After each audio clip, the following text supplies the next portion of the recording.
ओम शांति।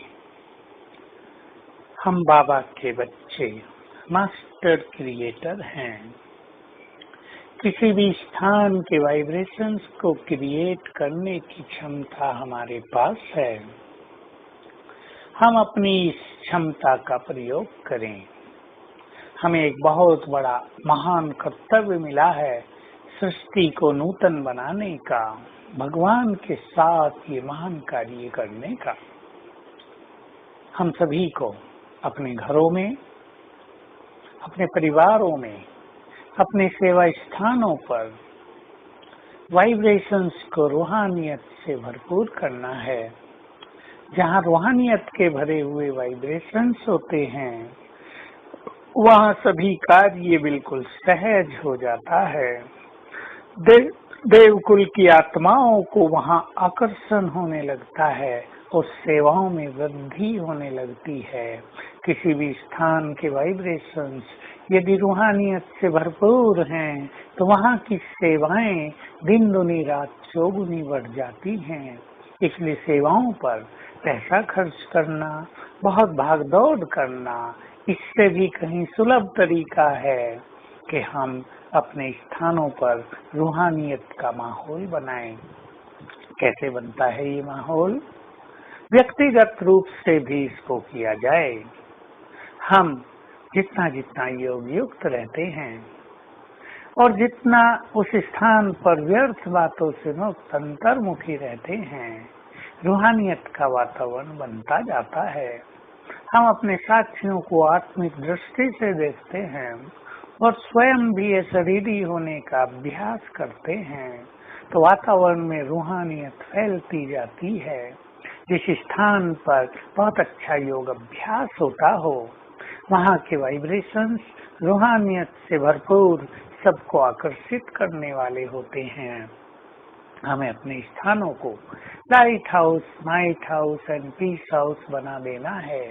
हमें अपने स्थानों को ऐसा बना देना है जहां आते ही लोगों के विघ्न नष्ट हो जाएं। हमें इन स्थानों को ऐसा बना देना है जहां आते ही मनुष्य के चित्त के अज्ञान, अंधकार, विकारों की छाया समाप्त हो जाए।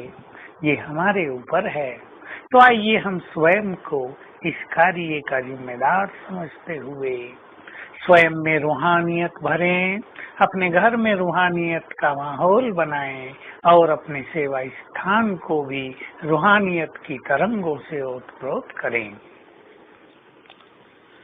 हम नियम ले लें कि अब व्यर्थ से हमारा कोई नाता नहीं है।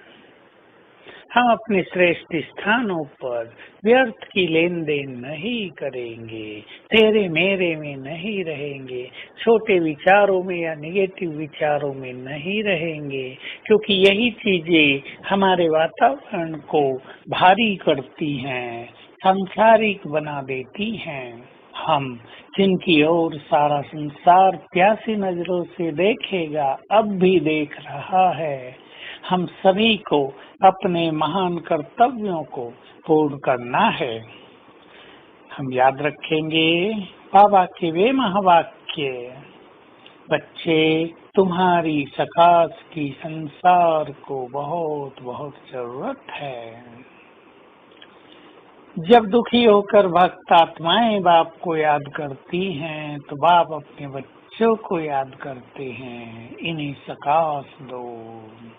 कितने महान हैं हम सभी, जिनके द्वारा भगवान अपना महान कार्य कराना चाहता है।